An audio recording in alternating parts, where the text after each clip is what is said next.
Գյուրջան Կասկադ, հասանելի բնակարաններ 65 ամիս մարման ժամկետով։ Երևանի աղբանություն և սանիտարական մաքրում համայնքային հիմնարկին կանաչապատում և շրջակա միջավայրի պահպանություն ՀՕԱԿ-ին, հանձնարարական համար 111, ձեռնարկել համապատասխան միջոցներ մայրաքաղաքի փողոցների, մայթերի հարակից հողային տարածքների սանիտարական մաքրման աշխատանքները Երևանի աղբանություն և սանիտարական մաքրում համայնքային հիմնարկի աշխատակիցների միջոցով կազմակերպելու ուղղությամբ և զեկուցել։ Պարոն քաղաքապետ, հայտնում եմ, որ մայրաքաղաքի 12 վարչական շրջաններում Երևանի աղբանություն սանիտարական մաքրում համայնքային հիմնարկի աշխատակիցները սկսել են մաքրման ենթակա փողոցների, մայթերի եւ հարակից հողային տարածքների չափագրման աշխատանքները մաքրվող տարածքների ինտենսիվությունից կախված նորմատիվների մշակում իրականացնելու համար։ Մայրաքաղաքում ԵԱՍՄ համայնքային հիմնարկի աշխատակիցների կողմից մաքրվող տարածքների հստակ չափագրումի եւ չափորոշիչի կիրառումը թույլ կտա հստակեցնել այս պահին անհրաժեշտ մարդուժի եւ տեխնիկական միջոցների անհրաժեշտ քանակը, որի ապահովման դեպքում հնարավոր կլինի իրականացնել մայրաքաղաքի փողոցների, մայթերի եւ դրան հարակից տարածքների լիարժեք եւ պատշաճ մաքրությունը։ Նաեւ նշեմ, որ կանաչապատում եւ շրջակա միջավայրի պահպանություն ՀՕԱԿ-ի աշխատակիցների կողմից կանաչ տարածքներում իրականացվող աշխատանքների հետ միասին իրականացվում են նաեւ տարածքների մաքրման աշխատանքներ եւ ներկայումս տվյալ հատվածներում հավելյալ մաքրման աշխատանքներ կատարելու անհրաժեշտություն չկա։ Հաշվի առնելով չափագրման աշխատանքների ծավալը, խնդրում եմ հանձնարարականի ժամկետը երկու շաբաթով երկարացնել, որպեսզի ամբողջությամբ ավարտենք աշխատանքները։ Շատ լավ, երկու շաբաթ հետո կլսենք զեկույցը, հաջորդը։ Առողջապահության վարչությանը հանձնարարական համար 82 ներկայացնել տեղեկատվություն առողջապահական ծառայությունների կատարած աշխատանքների շտաբ բուժօգնություն ընկերության կողմից իրականացված կանչերի եւ զանգերի սպասարկման վերաբերյալ։ Պարոն քաղաքապետ, մարտ ամսվա ընթացքում շտաբ բուժօգնության ծառայության կողմից արձանագրվել է 180 վթար վրաերթ, դուժել է 194 քաղաքացի, ունենք 3 մահ։ Կանչերի ընդհանուր թիվը կազմել է 24430, որը նախորդ տարվա համեմատ նվազած է։ Մարտ ամսվա ընթացքում պատասխան է տրվել 56955 զանգի։ Զանգերի սպասարկման եւ աջակցության բաժնի հեռախոսահամարին ոչ մի բողոք չենք ունեցել։ Երևան քաղաքում գրանցվել է 645 մահ, ծնվել է 1506 երեխա, 772 տղա, 734 աղջիկ։ Ընտանիքում որպես 11-րդ երեխա ունենք ծնված 1 տղա Շենգավիթ բժշկական կենտրոնում։ Պոլիկլինիկաներում հաճախումների թիվը աճել է 180181։ Երևանի քաղաքապետարանի աշխատակազմի առողջապահության վարչության կողմից պարբերաբար կազմակերպվում են բժիշկների մասնագիտական հմտությունների եւ գիտելիքների կատարելագործման ուղղված կրթական ծրագրեր, որոնցից մեկը հերթական անգամ 25 թվականի մարտին 13-ին կազմակերպվել է Ավան առողջության կենտրոնում Ցավի բժշկական ասոցիացիայի հետ համատեղ խառը ցամային համախտանիշ թեմայով, որին մասնակցել են Երևանի քաղաքապետարանի ենթակայությամբ գործող բուժհաստատությունների ներզատաբաններ, թերապևտներ, նյարդաբաններ եւ ուռուցքաբաններ։ Մարտի 27-ը աշխարհում հռչակվել է որպես բուժման հանդեպ հակվածության բարելավման միջազգային օր եւ այդ նախաձեռնությանն է միացել Երևանի քաղաքապետարանի առողջապահության վարչությունը։ Լաբորատոր Սերվեի հայաստանյան ներկայացության հետ համատեղ սկիզբ է դրվել մի նոր փոխհամագործակցության եւ միջոցառումը բացառիկ էր նրանով, որ մասնակցել են մասնագիտական համարյա թե բոլոր մասնագիտական ասոցիացիաները եւ սրտաբանների ասոցիացիան եւ ներքին հիվանդությունների եւ շաքարախտի անոթային վիրաբույժների, ինչպես նաեւ շահագրգիռ բուժառուների հետ համատեղ է եղել։ Ծրագիրը ունենալու է շարունակական բնույթ, նպատակն է կրթել եւ լինել հետեւողական յուրաքանչյուր քաղաքացու առողջության պահպանման եւ բարդությունների կանխարգելման գործում։ Պարոն քաղաքապետ, քանի որ շտապ օգնության ձեր հանձնարարությամբ շտապ օգնությունում հետկանչ ներդրվեց եւ համարյա թե պրակտիկորեն չենք ունենում բաստողնված զանգ եւ բողոք,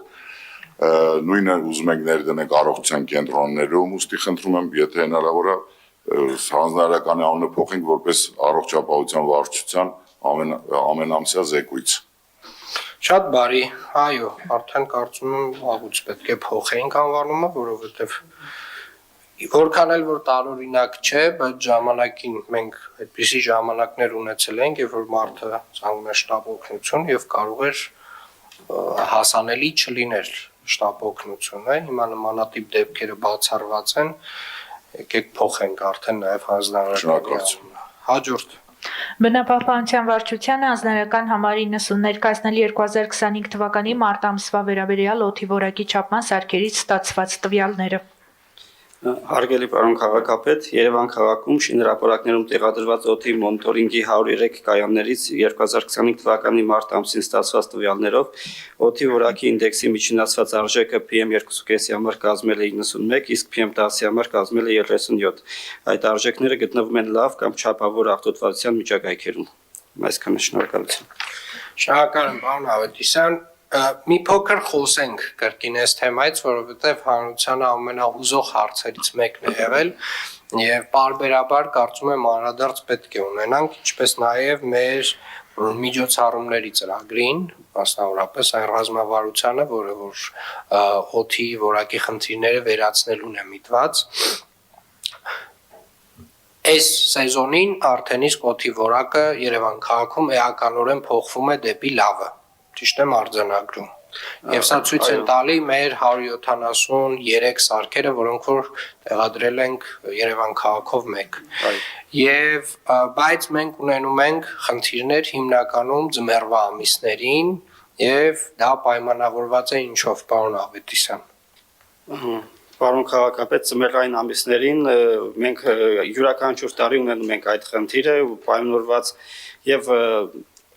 ջեռուցման սեզոնով, երբ որ որոշակիորեն ավելանում է, այսինքն աղտոտման աղբյուրներին գումարվում է նոր աղտոտման աղբյուր, ջեռուցումը, պայմանավորված Երևան քաղաքի աշխարհագրական դիրքով, երբ որ ձմեռային ամիսներին անտիցիկլոնային այդ ինվերսիոն երևույթներ են տեղի ունենում, երբ որ սառը օդը լճանում է արարության գոգավորության հատակային մասերում, Երևան քաղաքում եւ օդափոխանակությունը խախտվում է այդ ամիսներին, եւ պայմանավորված նաեւ Երևան քաղաքում կանաչ տարածքներում կանաչապատ գոտիներում մշտադալար տեսակների սակավությամբ, երբ որ այդ կանաչ գոտիները իրենց ֆիլտրող գործառույթը չեն իրականացնում, այսինքն քիչ են դրանով պայմանավորված եւ մեր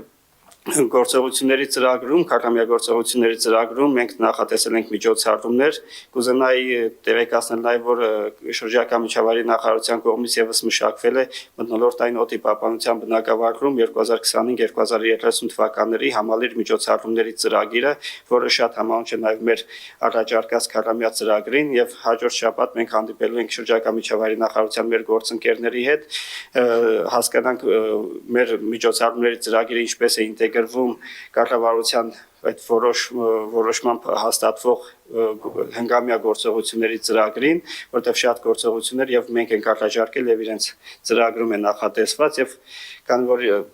հանրապետության մասշտաբով իրականացվելու են իրենց առաջարկած միջոցառումները, միգուցե ինչ-որ ձև ինտեգրվի նաև մեր քարտամյա գործողությունների ծրագիրը։ Նաև կուզենայի տեղեկացնել, որ հրապարակվել է հիդրոմետրի օդի աղտոտվածության 2024 թվականի ամփոփագիրը, որի համաձայն 2024 թվականին Երևան քաղաքում նվազել է փոշու աղտոտվածության մակարդակը համեմատած նախորդ տարիների, եւ եթե նախորդ տարիներին դիտարկվող քաղաքներում ամենաբարձր փոշու մակարդակը գրանցվում էր Երևան քաղաքում, 24 թվականին արդեն Երևան քաղաքում նվազել այդ ցուցանիշը եւ 4-րդն է այդ ցուցանիշով դիտարկվող քաղաքների մեջ։ Պարոն Ավետիսյան, հիմա այն ինչ որ դուք ասում եք, շատերը ուղղակի կորակեն, որ դա իրականությանը չի համապատասխանում։ Մի պարզ պատճառով կարծում եմ, որ մինչև նախորդ տարի մենք այս ծավալի չափումներ օդի որակի ուղղակի Երևան քաղաքում չէինք արել։ Այսինքն այն սարքերի ծավալը եւ քանակը, որ նախորդ տարի արդեն ունեինք Երևան քաղաքում, 160-ից ավելին էր։ Մեզ հնարավորություն է տվել լայնորեն խոսել այս թեմայի շուրջ եւ իրականում այն ամենակարևոր, այսպես ասած, դիագնոստիկ փուլն ենք անցել, որտեղ որ հասկացել ենք, թե ինչ խնդիրներ ունենք։ Բայց այնուամենայնիվ նաեւ ձեր խոսքին եմ ուզում անդրադառնալ, որովհետեւ փոշու քանակը եւ օրինակ ձեր մատնանշած առաջին խնդիրը, որ ջեռուցման սեզոնի հետ է կապված, արդյոք իրար հետ տենց փոխկապակցված են, արդյոք օրինակ գազի սպառումը փոշու խնդրի հետ է կապված, թե դա այլ աղտոտիչ է։ Պարոն քաղաքապետ, ջերմության սեզոնին քանի որ ոչ միայն գազ, նաև այլ վառելիք է օգտագործվում, հիմնականում մանրատիկ փոշու կամ այսպես ասած PM2.5-ի աղբյուր ջերմությունը եւս հանդիսանում է։ Ջերմությունը այդ օրգանական փոշու օրգանական ծխի մասնիկները հանդիսանում են PM2.5-ի աղբյուր եւ նաև դրանք քանի որ գումարվում է ձմեռային ամիսներին օդափոխանակության խանգարումը, այդ ամենը բերում է նաև մեր սարքերի կողմից արձանագրվող PM2.5-ի մակարդակի ավելացման։ Շատ լավ, պարոն Ավետիսյան, ակնկալում ենք, որ պարբերաբար նաև միջոցառումների ծրագրի վերաբերյալ ավելի կոնկրետ եւ բովանդակային քայլերի շուրջ պետք է այստեղ զեկույցները սկսենք լսել, իհարկե շրջակա միջավայրի մեր նախարարության մեր գործընկերների հետ, երբ որ արդեն ամփոփեք, դրանից հետո արդեն կոնկրետ քայլերով, կոնկրետ ժամկետներով։ Շատ բարի։